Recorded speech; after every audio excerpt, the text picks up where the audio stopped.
بسم اللہ الرحمن الرحیم۔ السلام علیکم ورحمۃ اللہ وبرکاتہ۔ اس واقعے میں سلطان صلاح الدین ایوبی کی زندگی پر ایک بہت بڑا بدکاری کا داغ لگنے کے بارے میں آپ کو آگاہ کیا جائے گا۔ آدھی رات کا وقت ہو چکا تھا۔ صلاح الدین ایوبی جو کہ مستقبل کا سلطان تھا، اس پر ایک شاریہ نامی لڑکی نے بدکاری کا الزام لگا دیا تھا۔ قاضی ابن ارسون جو کہ سلطان صلاح الدین ایوبی کا استاد بھی تھا، صبح اس مقدمے کو سننے والا تھا۔ یہ الزام ایک عام انسان پر نہیں بلکہ ایک باصلاحیت اور باکردار انسان نجم الدین ایوب کے بیٹے سلطان صلاح الدین ایوبی رحمۃ اللہ علیہ پر ایک لڑکی نے لگایا تھا۔ قاضی ابن ارسون بہت پریشان تھا کہ اگر میرے شاگرد پر لگایا گیا الزام سچ ثابت ہو گیا تو میری ساری زندگی کی تعلیم اور دی گئی تربیت پر پانی پھر جائے گا۔ قاضی نے وضو کیا اور جائے نماز پر اللہ کے حضور سجدے میں گر گیا اور دعا کرنے لگا، اے میرے مالک، تیرے باکردار اور نیک بندے پر مشکل وقت آ پڑا ہے، تو اس کی اپنی غیبی مدد فرما اور اس کی عزت کی حفاظت فرما۔ بے شک تو ہی عزت دینے والا ہے اور تو ہی ذلت دینے والا ہے۔ میرا دل نہیں مانتا کہ سلطان صلاح الدین ایوبی رحمۃ اللہ علیہ کسی کی طرف بری نظر بھی اٹھا کر دیکھے، لیکن دوسری طرف شاریہ نامی لڑکی پورے وثوق سے سلطان صلاح الدین ایوبی رحمۃ اللہ علیہ پر اتنا بڑا الزام لگا رہی ہے۔ محترم ناظرین، یہ واقعہ کچھ اس طرح ہے کہ جب سلطان نور الدین زنگی اپنی سلطنت پر قائم و دائم تھے تو سلطان صلاح الدین ایوبی پر ایک شاریہ نامی لڑکی نے الزام لگایا کہ صلاح الدین ایوبی نے اسے اکیلے پا کر اس کے ساتھ زبردستی کرنے کی کوشش کی۔ تمام لوگ حیران تھے کہ سلطان اس طرح کا کام کر سکتا ہے کیا؟ کسی کو یقین نہیں آتا تھا۔ کوئی کچھ بات کرتا اور کوئی کچھ بات کرتا۔ اگلی صبح سلطان نور الدین زنگی کی موجودگی میں قاضی ابن ارسون نے یہ مقدمہ سننا تھا اور سلطان صلاح الدین ایوبی پر فرد جرم عائد ہونے کے بعد سزا سنائی جانی تھی۔ صلاح الدین ایوبی رات کو ساری رات بخار میں تڑپتا رہا اور اللہ سے دعا کرتا رہا، اے میرے مالک، تو ہی میری مدد فرما، تو ہی بہتر جانتا ہے، تو ہی سب سے سچا ہے، بے شک میری مدد کرنے والا صرف تو ہی ہے۔ صبح کا وقت ہوا تو سلطان صلاح الدین ایوبی کا بخار بہت زیادہ تھا۔ صلاح الدین نے وضو کیا اور نماز کے لیے کھڑے ہو گئے۔ نماز ختم کرنے کے بعد اللہ کے حضور سجدے میں گر کر دعا مانگی اور کہا، اے میرے مالک، تو ہی میری عزت رکھنا۔ وہ دن نجم الدین ایوب کے خاندان کے لیے بہت ہی عجیب دن تھا۔ لوگ بڑی بےتابی سے اس لمحے کا انتظار کر رہے تھے کہ جب سلطان نور الدین زنگی کی موجودگی میں قاضی ابن ارسون اس مقدمے کو سنیں گے اور سلطان صلاح الدین ایوبی کے ساتھ کیا ہونے والا ہے، کیونکہ اس وقت بھی کچھ لوگ نور الدین زنگی کے خلاف تھے جبکہ کچھ لوگ نور الدین زنگی کے ساتھ تھے، اس لیے لوگوں کے ذہن میں مختلف سوالات تھے۔ سورج طلوع ہو چکا تھا۔ سلطان نور الدین زنگی اپنے دربار میں آ چکا تھا اور اس کے بائیں جانب قاضی ابن ارسون کا تخت تھا اور نیچے صلاح الدین ایوبی ہاتھ باندھے کھڑا تھا۔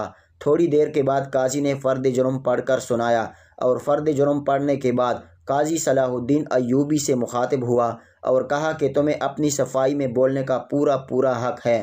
قاضی کی بات ختم ہوتے ہی سلطان صلاح الدین ایوبی رحمۃ اللہ علیہ نے قاضی سے مخاطب ہوتے ہوئے کہا، قاضی صاحب، جس لڑکی کو میں نے دیکھا تک نہیں، اس کے ساتھ کچھ برا کرنے کے بارے میں سوچ بھی کیسے سکتا ہوں؟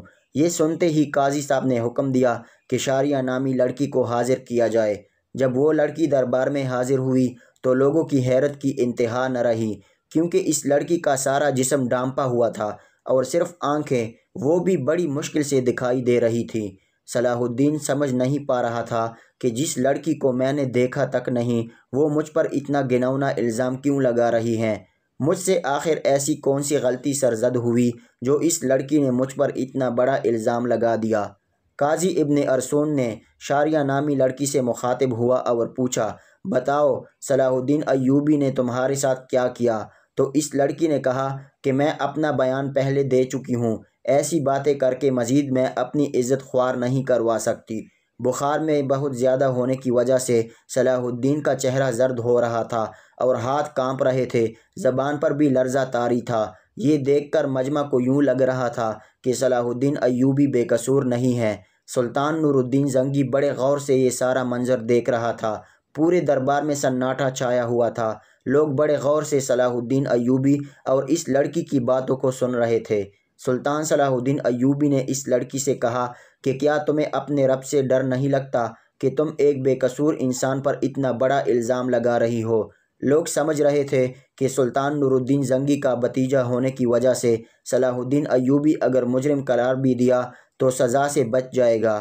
صلاح الدین ایوبی نے قاضی سے کہا کہ جب ہم کسی بھی مسئلے کا حل نہیں نکال پاتے تو ہم پھر اپنے اللہ کی طرف رجوع کرتے ہیں، اور میں بھی اس لڑکی کو کہتا ہوں کہ اگر یہ اللہ کو حاضر ناظر جان کر اللہ کی قسم کھا کر یہ کہے کہ اس کا الزام سچا ہے تو میں بھی وہ گناہ قبول کر لوں گا جو مجھ سے سرزد بھی نہیں ہوا۔ یہ سنتے ہی وہ لڑکی صلاح الدین کو بغور دیکھنے لگی۔ وہ سلطان صلاح الدین کی حالت سمجھ چکی تھی۔ تھوڑی دیر بخوبی دیکھنے کے بعد لڑکی چیخ چیخ کر رونے لگی اور کہا، میں تمام مجمع کے سامنے اللہ کو حاضر ناظر کر کے کہتی ہوں کہ سلطان صلاح الدین بالکل بے قصور ہیں، سارا گناہ میرا ہے۔ یہ سن کر سارا مجمع حیران رہ گیا اور اس لڑکی کے چند الفاظ نے مقدمے کو الٹ کر دیا۔ اتنے میں سلطان نور الدین زنگی دہشت سے اپنی کرسی سے اٹھا اور اس لڑکی کو کہا کہ کیا تمہیں پتہ ہے کہ الزام تراشی کی تمہیں کتنی بڑی سزا مل سکتی ہے؟ تو اس نے کہا، ہاں مجھے معلوم ہے کہ اس کی مجھے کتنی بڑی سزا ملے گی۔ اس کے بعد قاضی نے شاریہ سے کہا کہ آخر ایسی کیا وجہ تھی کہ تم نے صلاح الدین ایوبی پر اتنا گھناؤنا الزام لگایا؟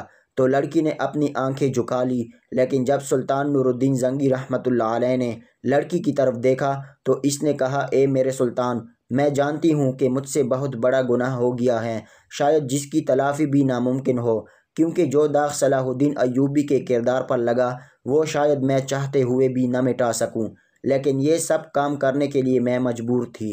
سلطان نور الدین زنگی نے پوچھا کہ بتاؤ تمہیں اس کام کے لیے کس نے مجبور کیا؟ تو شاریہ نامی لڑکی نے امیر ابن مرقوم کی طرف اشارہ کرتے ہوئے کہا کہ اس عالی مرد امیر نے مجھے یہ سب کرنے کے لیے مجبور کیا۔ یہ سب سنتے ہی تمام درباری امیر ابن مرقوم کو ملالت اور غصہ کی نظروں سے دیکھنے لگے۔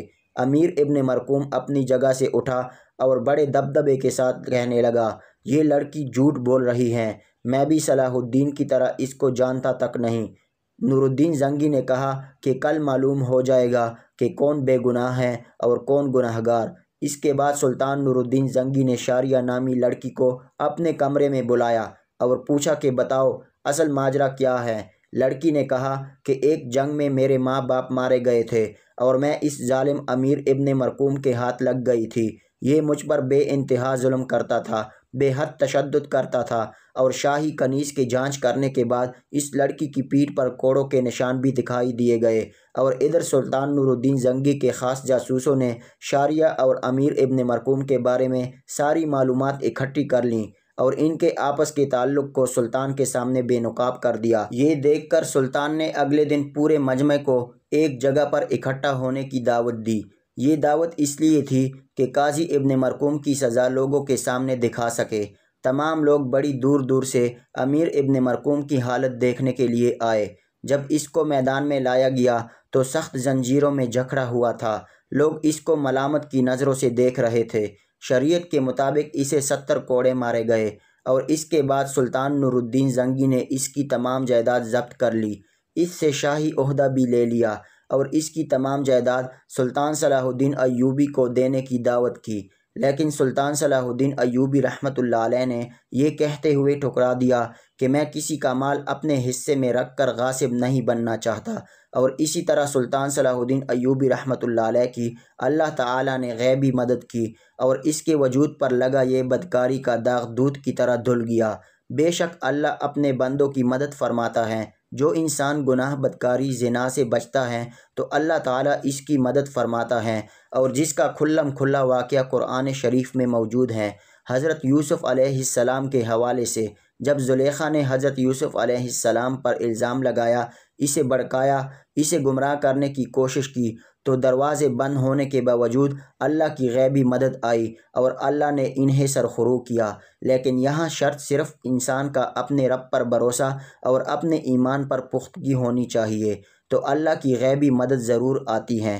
آپ سے گزارش ہے کہ ہمارے چینل کو لائک، شیئر اور سبسکرائب کیجیے، اور آخر میں کمنٹ باکس میں ایک مرتبہ درود پاک ضرور لکھیے۔